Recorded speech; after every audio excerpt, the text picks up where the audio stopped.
నమస్తే, welcome to Swapnika TV. Vijayasai Reddy Kalingiri Shanti మధ్య అక్రమ సంబంధం ఉందని, విజయసాయిరెడ్డి వల్ల తన భార్య గర్భవతి అయిందని భర్త మదన్ మోహన్ కేసు పెట్టారు. ఇప్పుడు ఈ కేసు 2 తెలుగు రాష్ట్రాల్లో ఒక సంచలనంగా మారింది. ఆ తర్వాత మళ్ళీ కలింగిరి శాంతి, విజయసాయిరెడ్డి వాళ్ళు కూడా మీడియా ముఖంగా వచ్చి వాళ్ళ వివరణ ఇచ్చారు.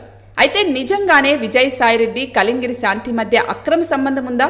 నిజంగానే గర్భవతి అయిందా? 200 కోట్లు ఇచ్చి సెటిల్మెంట్ చేసుకున్నాడా విజయసాయిరెడ్డి? భర్త మదన్ మోహన్ చెప్పిన దాంట్లో నిజం ఎంతుంది? సో వీళ్ళ ఫోటోలు కొన్ని బయటకు వచ్చాయి. ఆ ఫోటోల్లో కూడా నిజం ఎంతుంది అనేది ఈ వీడియోలో క్లియర్గా తెలుసుకుందాం. అలాగే నేను విజయసాయిరెడ్డి కలింగిరి శాంతి గురించి రీసెర్చ్ చేస్తున్న సమయంలో వీళ్ళిద్దరు ఉన్న ఫొటోస్ని కొంతమంది నాకు పంపించారు. ఆ ఫోటోల్ని కూడా నేను డిస్ప్లే చేస్తున్నాను. సో ఆ ఫొటోస్ మీరు చూసిన తర్వాత మీకు కూడా అక్కడ ఉన్నది విజయసాయిరెడ్డి కలింగిరి శాంతిని అనిపిస్తే ఖచ్చితంగా కామెంట్ చేయండి. ఇంకా లేట్ చేయకుండా వీడియోలోకి వెళ్ళిపోదాం. విజయసాయిరెడ్డి 1957 జులై 1న నెల్లూరు జిల్లా తాళ్లపూడి గ్రామంలో జన్మించాడు. ఇప్పుడు ఇతని వయసు 67 సంవత్సరాలు. విజయసాయిరెడ్డి సీఏ చేశాడు. ఆ తర్వాత చెన్నై, హైదరాబాద్, బెంగళూరులో సొంతంగా చార్టెడ్ అకౌంటెంట్గా ప్రైవేట్ కంపెనీలకు ఆడిట్ చూసుకునేవారు. అలా మార్కెట్లో మంచి పేరు సంపాదించారు. విజయసాయిరెడ్డి సునందారెడ్డిని వివాహం చేసుకున్నారు. వీళ్ళకి ఒక కొడుకు, ఒక కూతురు కూడా ఉన్నారు. సునందారెడ్డి అక్క కూతురు అలేఖ్యారెడ్డినే నందమూరి తారకరత్న ప్రేమించి పెళ్లి చేసుకున్నారు. వీళ్ళ పెళ్లికి పెద్ద దిక్కై పెళ్లి చేశాడు విజయసాయిరెడ్డి. అప్పట్లో 2 కుటుంబాలతో మాట్లాడి నందమూరి కుటుంబానికి అలేఖ్యరెడ్డిని దగ్గర చేసింది కూడా విజయసాయిరెడ్డినే. అలా వైఎస్ రాజారెడ్డి అంటే వైఎస్ రాజశేఖర రెడ్డి తండ్రే ఈ వైఎస్ రాజారెడ్డి. సో ఇప్పటి వాళ్ళకి పెద్దగా తెలియకపోవచ్చు, ఇతని దృష్టిలో పడ్డాడు విజయసాయిరెడ్డి. అయితే వైఎస్ రాజారెడ్డి మంచి చార్టెడ్ అకౌంట్ కోసం చూస్తూ ఉన్నారు. అప్పుడు సన్నిహితులు విజయసాయిరెడ్డి పేరు ప్రస్తావన తీసుకుని వచ్చారు. అందులోనూ రెడ్డి వర్గానికి చెందినవాడు కావడం చేత విజయసాయిరెడ్డిని పిలిపించి మాట్లాడి వైఎస్ రాజారెడ్డి సంస్థలు చూసుకునే బాధ్యత అప్పగించాడు. సో అప్పట్లో రాజారెడ్డి మైనింగ్ చేస్తూ 100 కోట్లు సంపాదించాడు. రైల్వే కోడూరుకు చెందిన వెంకట రమణయ్య అనే మైనింగ్ వ్యాపారిని చంపి ఆ మైనింగ్ సొంతం చేసుకున్నాడు అనే ఆరోపణలు కూడా ఉన్నాయి. ఆ సమయంలోనే వైఎస్ రాజారెడ్డి తన వ్యాపార సంస్థలన్నీ మంచి చార్టెడ్ అకౌంట్ చేతిలో పెట్టాలని అనుకున్నాడు. సో అలా విజయసాయిరెడ్డికి అప్పగించాడు.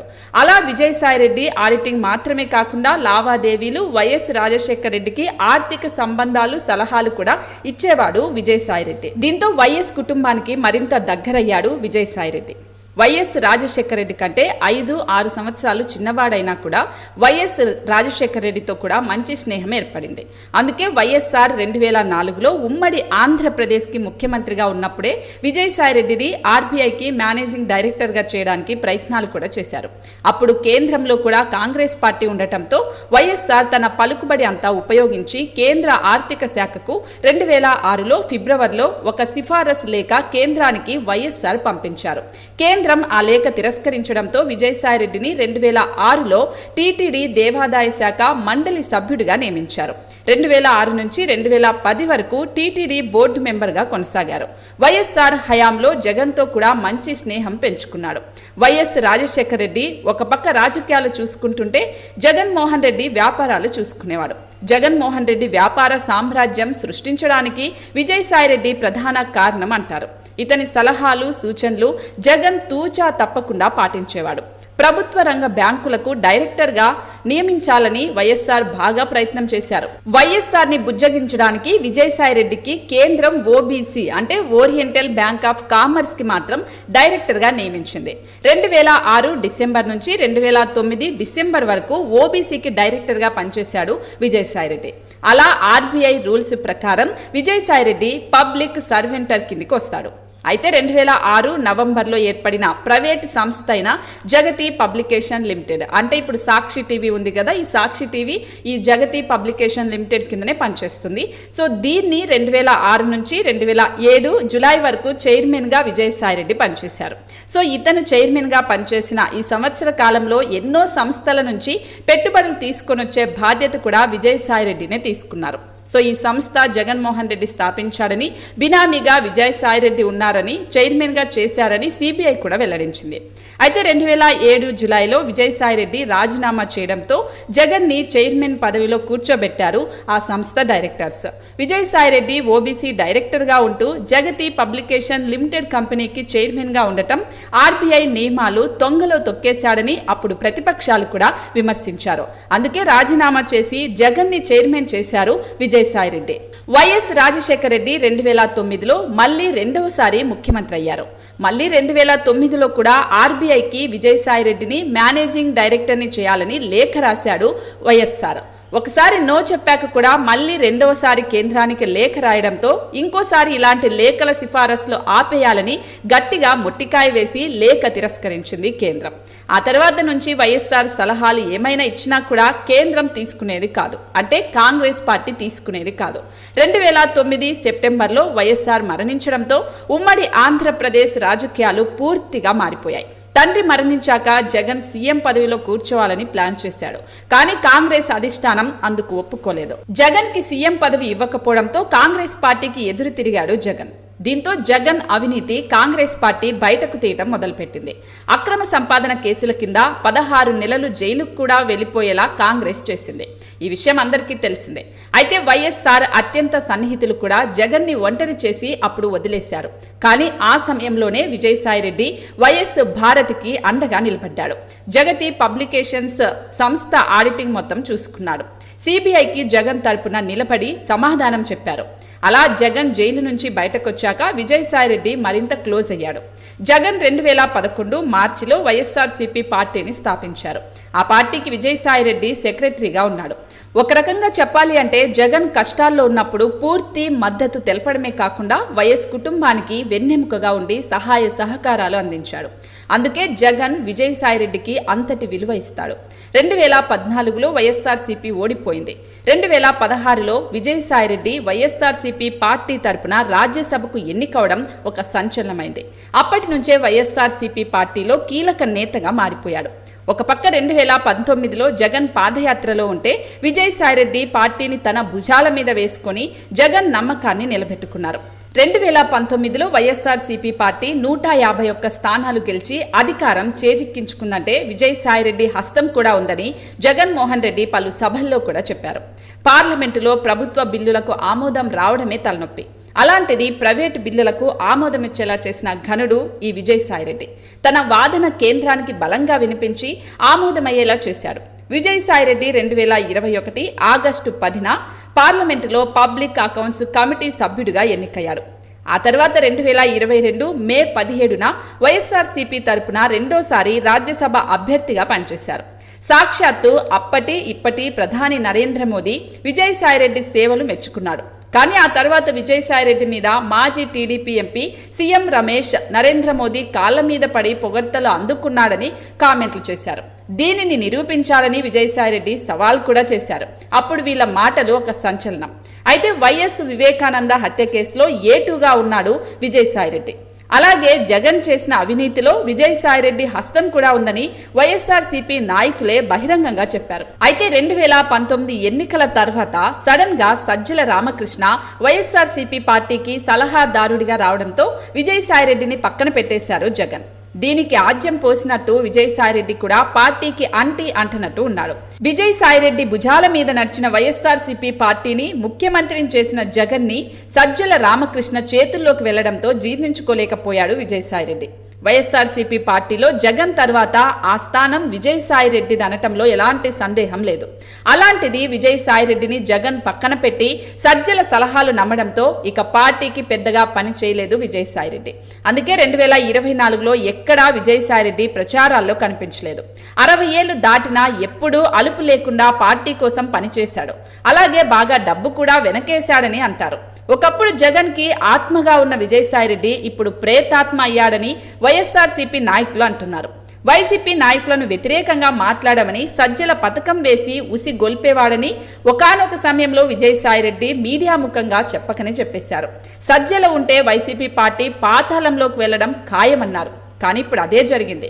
కానీ ఇది జగన్ కానీ జగన్ తొత్తులు కానీ వినలేదు. అందుకే 2024లో ఇంత ఘోరంగా జగన్ ఓడిపోయాడని పార్టీ నాయకులు, విజయసాయిరెడ్డి సన్నిహితులు కూడా అంటున్నారు. సో ఇక్కడి వరకు బాగానే ఉంది, ఇది అందరికీ ఆల్మోస్ట్ తెలిసిందే. సో ఇప్పుడు విజయసాయిరెడ్డి గురించి ఒక ఆసక్తికరమైన వార్త ఒకటి బయటకు వచ్చింది. ఏకంగా దేవాదాయ శాఖలో అసిస్టెంట్ కమిషనర్గా పనిచేస్తూ సస్పెండ్ అయిన శాంతిపై ఆమె భర్త మదన్ మోహన్ విజయసాయిరెడ్డిపై ఆరోపణలు చేశారు. తాను విదేశాల్లో ఉన్న సమయంలో ఏపీలో ఉన్న తన భార్య గర్భవతి ఎలా అవుతుందని, తన భార్య గర్భానికి విజయసాయిరెడ్డి కారణమని ఒక పెద్ద బాంబు పేల్చేశాడు. ఆ తర్వాత శాంతి, విజయసాయిరెడ్డి కూడా మీడియా ముందుకు వచ్చి వాళ్ళ వివరణ ఇచ్చారు. అయితే 2013లో మదన్ మోహన్తో శాంతి వివాహం జరిగింది. లా చదువుతున్నప్పుడే ఇద్దరికి పెళ్ళైంది. కొన్ని కారణాల వల్ల 2016లో ఇద్దరు విడాకులు తీసుకుని వేర్వేరుగా ఉంటున్నారని శాంతి చెప్పింది. అయితే మదన్ మోహన్తో విడాకుల తర్వాత సుభాష్ అనే వ్యక్తిని పెళ్లి చేసుకున్నానని చెప్పింది. సో పెళ్ళయ్యాక కూడా 2021 వరకు విశాఖపట్నంలోనే ఉంది. అయితే ఇవన్నీ తప్పని, తను విడాకులు తీసుకోలేదు అని మదన్ మోహన్ అంటున్నారు. అయితే విడాకుల తర్వాత శాంతి వేరే పెళ్లి చేసుకుందని చెప్పుకొచ్చారు. సో మదన్ మోహన్ ఏమో చేసుకోలేదు అని అంటున్నారు. అయితే శాంతి మీడియా ముందు మాట్లాడినప్పుడు నేను ఒక గిరిజన వర్గ అమ్మాయిని డబ్బు బంగారం సంపాదించకూడదా అని డ్రామా ఆడటం అయితే కరెక్ట్ కాదనే చెప్పాలి. సో ఒక భర్త ఆరోపణకి గిరిజన కులం తీసుకురావడం నిజంగా తప్పు. అలాగే దేవాదాయ శాఖలో ప్రేమ సమాజం అనేది ఉంది అని చెప్పింది. సో నా రీసెర్చ్లో ప్రేమ సమాజం అనేది లేదు అని తెలిసింది. సో ఇది కూడా అబద్ధం. అయితే మదన్ మోహన్తో విడాకుల తర్వాత నేను సుభాష్ అనే వ్యక్తిని పెళ్లి చేసుకున్నానని చెప్పింది. కానీ ఆ సుభాష్ అనే వ్యక్తి విజయసాయిరెడ్డి స్నేహితుడు. సుభాష్ కూడా ప్రభుత్వ ఫీల్డర్ అనే వృత్తిలో పనిచేస్తున్నాడు. అయితే మదన్ మోహన్ సుభాష్ను కూడా ఉద్దేశిస్తూ నా భార్యను లొంగ తీసుకున్నాడు అని కేసు పెట్టాడు. అయితే మదన్ మోహన్ విడాకులు మేము తీసుకోలేదని కేసులో కూడా పేర్కొన్నారు. అయితే విజయసాయిరెడ్డి వయసు ఇప్పుడు 67 సంవత్సరాలు, శాంతి వయసు 35 సంవత్సరాలు, అంటే ఒక కూతురు వయసు అన్నమాట. అంటే గతంలో టీటీడీ బోర్డు మెంబర్గా విజయసాయిరెడ్డి ఉన్నాడు. ఆ టైంలో ప్రమోషన్ కోసం విజయసాయిరెడ్డికి లొంగిపోయిందని టీటీడీలో పనిచేసే కొంతమంది కూడా అంటూ ఉన్నారు. సో మీడియా ముందుకు వచ్చి ఇలా డ్రామా ఆడటం కన్నా DNA టెస్ట్ చేసి మీడియాకు చూపిస్తే సరిపోతుంది కదా అని మదన్ మోహన్ అంటున్నారు. అలాగే కొంతమంది కూడా అంటూ ఉన్నారు. సో ఇందులో కూడా నిజం ఉంది కదా. సో ఏ తప్పు చేయనప్పుడు DNA టెస్ట్ చూపిస్తే విజయసాయిరెడ్డి పరువు అలాగే శాంతి పరువు రెండూ నిలబడతాయి కదా. అయితే విజయసాయిరెడ్డి కూడా మీడియా ముందుకు వచ్చి తన ఆరోపణలు ఎవరు ఎందుకు చేశారో నాకు తెలుసు, వాళ్ళను వదలను అని చెప్పుకొని వచ్చాడు. అయితే కొన్ని మీడియా ఛానల్స్ మీద కూడా కేసు పెడతానని చెప్పాడు. అదేదో ప్రూఫ్ చూపిస్తే అందరూ సైలెంట్ అవుతారు కదా అనేది ఇప్పుడు విజయసాయిరెడ్డిని ప్రశ్నిస్తున్నమాట. అయితే ఇద్దరూ కలిసి దేవాదాయ శాఖలో పనిచేశారు. మంచి సార్, మంచి లైఫ్ ఇచ్చాడు అని శాంతి కూడా మీడియా ముఖంగా చెప్పింది. అలాగే గిరిజన మహిళ జీవితం నాశనం చేయకండి అని విజయసాయిరెడ్డి పాపం అంటూ ఈరోజు మీడియా సమావేశం తను కూడా పెట్టి మాట్లాడారు. సో మరి వార్నింగ్ కూడా ఇచ్చాడు. కానీ ఆధారాలతో వస్తే బాగుండేది. సో మాటలకు విలువ ఉండేది. మదన్ మోహన్తో విడాకులు తీసుకోలేదు అనేది నిజం. దేవాదాయ శాఖలో ఇద్దరు కలిసి పనిచేశారు అనేది నిజం. తన భర్త మదన్ మోహన్ విదేశాల్లో ఉంటుంది కూడా నిజం.